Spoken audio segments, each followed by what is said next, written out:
My dear fellow employees of NIRD,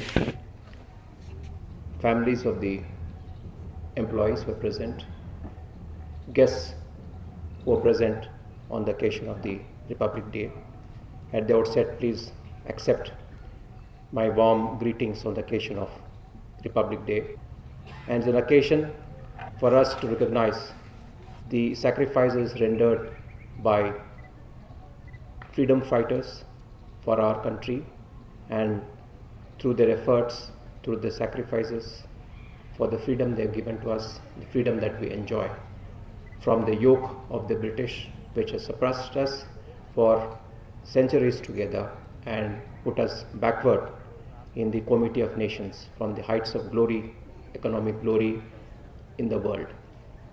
It's also a day when we have to recognize the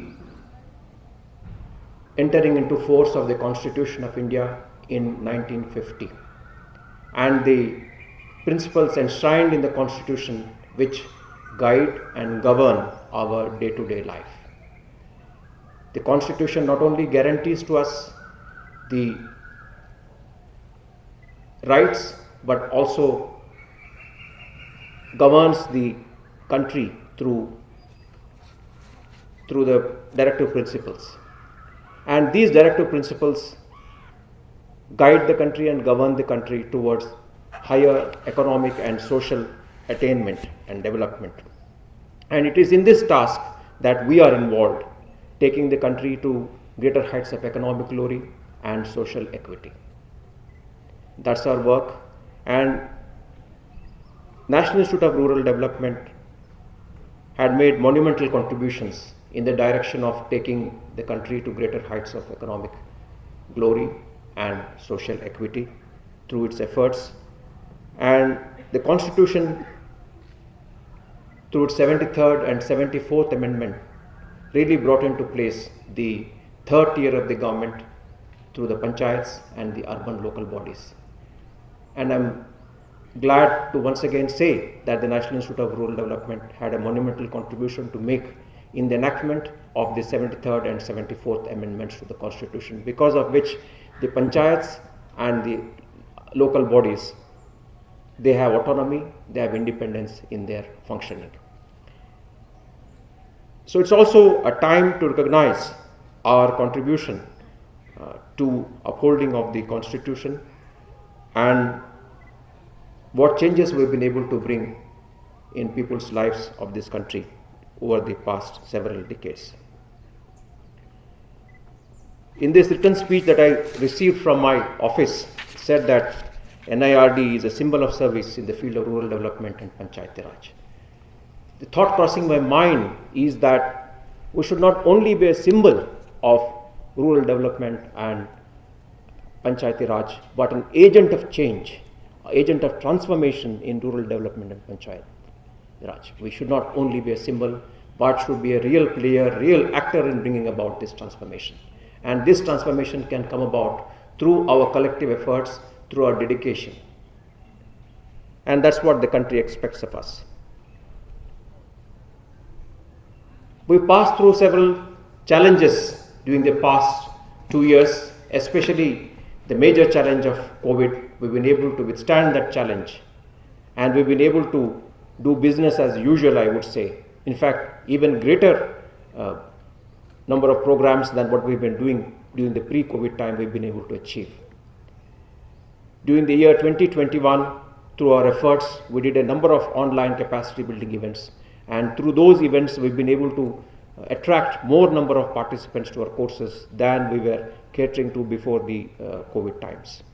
We continued on that path, and we continue to achieve heights of glory even during the past 1 year, and we've been able to cater to a very large number of participants, just like it was during the pre-COVID times.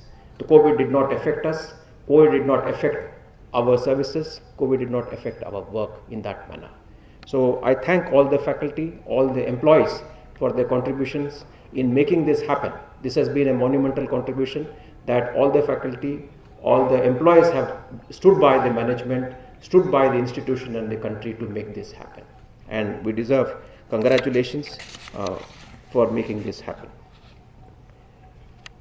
Alongside about 1300 programs that we conduct through this institution, we've also launched the Azadi Ka Amrit Mahotsav programs, which we do one every week, and they've also been very successful. They've been very good programs, and I also thank the faculty for organizing these programs, which are synonymous with our country's independence and freedom, and we should recognize again the faculties and the employees' efforts in making this happen. Likewise, there's an expressed need for coherence between our work and the demands of the stakeholders such as the Ministry of Rural Development and the several rural development functionaries in the country, millions and crores of them in the country, in whose interest we work here.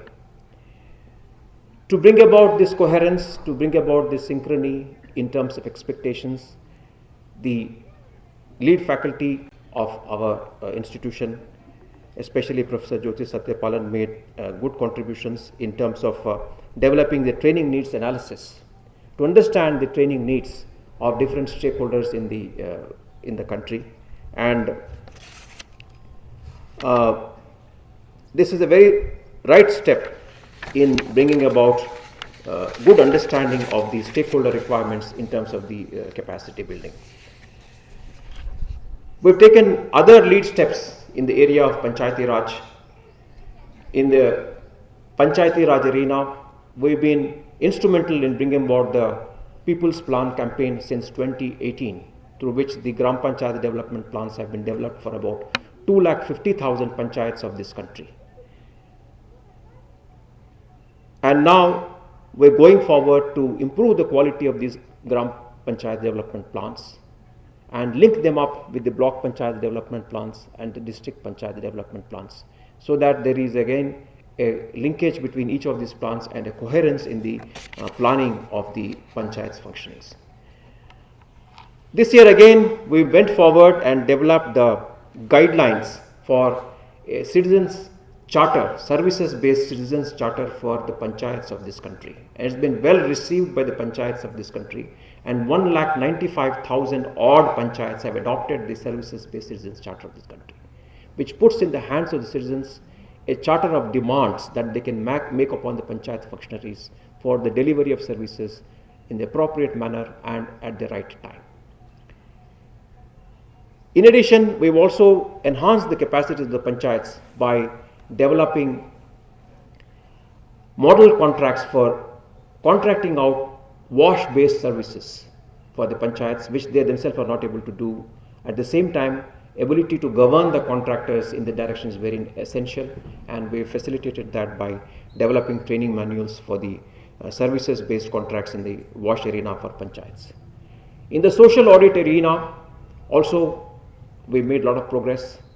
National Institute of Rural Development is the largest repository of social audit knowledge in the country, and so to say in the world also, because India leads in the social audit arena and we are the biggest player in the social audit arena. So besides becoming the largest knowledge repository of social audit in the world, I would say, we moved forward in developing social audit guidelines for the 15th Finance Commission grants, which puts almost 1 crore rupees of grants in the hands of each of the panchayats, and how they effectively utilize that, accountably utilize those funds is a matter of great concern, and that is being addressed through the social audit guidelines which have been put in place. In the NIRDPR sector, we have developed the schedule of rates for the states of Andhra Pradesh, Chhattisgarh, Mizoram, Jharkhand and Telangana, and few other states. The schedule of rates are underway. And we hope to organize many more training programs with the schedule of rates for the Gram Swarojgar Sahayaks, for the barefoot technicians and other functionaries under the NIRDPR in the months to come. Under the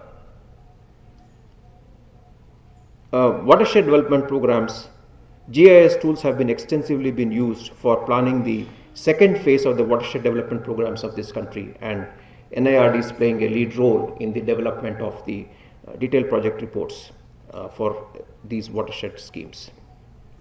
Under this SAGU scheme, Sansad Adarsh Gram Yojana scheme, we have trained 550 charge officers to develop village development plans which form the basis for effective action on the Sansad Adarsh Gram Yojana.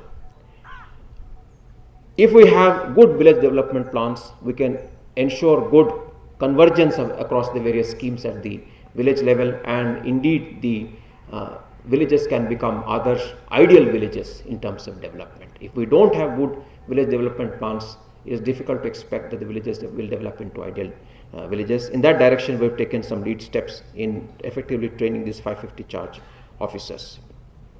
We have also launched an important scheme called the 250 Model Panchayat Cluster Scheme, and I congratulate efforts made by Mr. Dilip Pal and his colleagues, Dr. Anjan Kumar Bhanja and others, in having this scheme and this project take off, through which we are developing beacon panchayats across the breadth and length of this country, and through that inducing other panchayats to develop good practices to become ideal panchayats and model panchayats all over the country, and hope to bring about transformation in the governance of the panchayats. This again has been a lead step that we have taken, and we have now associated our faculty to work with these panchayats, to mentor the young fellows who are there with these panchayats, to ensure that the panchayats really become beacon model panchayats for others to emulate. It's also an opportunity for our faculty to be immersed in the rural realities, in the realities of panchayat governance, and we hope that it will be useful in their day-to-day work. We have taken steps to enter into several MOUs with many leading institutions. Some of the leading MOUs that we have entered into in the recent past were those with the Center for Innovation in Public Systems of the Administrative Staff College, National Center for Good Governance, and some more MOUs are underway, that with the Unnat Bharat Abhiyan, with the Institute of Chartered Accountants of India, with the Ministry of Social Justice and Empowerment, National Small Industries Corporation, and so on and so forth. So several other MOUs also need to be renewed. Our basic mantra is to work in a partnership mode, network mode, so that we can bring to our institution, to the service of the poor of this country, the strength of various institutions of this country, and serve the poor well. So partnership is our mantra, and we want to strengthen our partnerships. We want to see that our partners also contribute in equal measure to the development in the rural areas, and to ensure that the poor really come out of the poverty trap. We're also making efforts to develop the Center for Panchayati Raj into a school of excellence with many other centers under it, so that panchayat governance deserves its due in terms of capacity building, and panchayats in turn really become vibrant and centers of good governance. So in this manner, there are very many achievements of our faculty and of our employees, which I would not like to much dilate upon, saving two more. That we organized the first Saras Ajivika Mela in the India International Trade Fair. The first one that we've organized in Delhi, sitting here in Hyderabad with some of our colleagues in Delhi. And it's gone off very well, and we've taken some very lead steps in that Saras Ajivika Mela. For the first time, we attempted to connect the poor self-help group women to export markets. How can we ensure that the products made by these poor women reach the markets in other countries? How can we help them market their products through the e-governance mechanisms such as Amazon, Flipkart, and so on and so forth? So this has been a pretty good success in spite of the scare of COVID, etc. And I again thank contributions made by our faculty members for the success of this Saras Ajivika Mela. Likewise, we also organized our 63rd Foundation Day, and the Honorable Governor of Telangana was good enough to grace the occasion and give us guidance on how the institute should work and how the institute should continue to do well. So as I mentioned, there are several other contributions made by various of our centers and our faculty members and colleagues. I would not like to bore you with all those achievements, and they're all there for everyone to see. I would only like to say that NIRDPR now needs to work with renewed commitment, renewed dedication in the direction of a new vision for ourselves, to be an institution of excellence nationally and an institution of eminence globally in the areas of rural development, Panchayati Raj, and other related areas. To be able to improve the quality of life of citizens in rural India, that should be our purpose, not just get them out of poverty, but we should be able to improve the quality of life of citizens in rural areas. This we continue to do by being a think tank for the Ministry of Rural Development, Ministry of Panchayati Raj, other ministries of the Government of India. And as I mentioned in several occasions, our work does not confine itself only to capacity building and to delivering training programs. It spans the entire knowledge spectrum of creating knowledge through effective research, gathering evidence on the existing ongoing programs, on the ground level realities of rural development in this country, problems that the rural citizens face in this country. And based on our research findings, develop new programs or bring about improvements in various programs of the Government of India, which spends a huge amount of money on rural development in Panchayati Raj, amounting to 2 lakh crore rupees. Even if you make small contributions in this, they will translate into huge benefits to the poor and the downtrodden. And based on these improvements in programs that we may suggest, we should be able to mount pilot schemes and projects to demonstrate the results of our research. And once we have demonstrated the results of our research through these pilot programs, we ought to be disseminating our research findings, which are validated in the field, to the field functionaries, who will in turn lead to improved service delivery in the rural development and Panchayati Raj. And that's how we span the entire knowledge spectrum of creating knowledge, applying knowledge, and disseminating the knowledge that we have created. That's how we should be working in this organization. And it finds the resonance in the Ministry of Rural Development, Panchayati Raj, and various Government of India organizations. What we have to realize is that we are not merely doing a job in this institution. In this institution, we are serving the poor through our work, through our efforts. If we fail to work through our optimal and maximum capacity, the poor of this country will continue to suffer. The more we work, with greater dedication we work, the sooner we will be able to alleviate the difficulties of the poor, bring them out of poverty, improve the quality of life of people. Therefore, this is an occasion, this is a day when we should dedicate ourselves to work with discipline, with commitment, and with determination to bring the poor of this country out of poverty, give them a good quality of life that they deserve. And I hope we all stand together in this commitment to the poor. Thank you very much.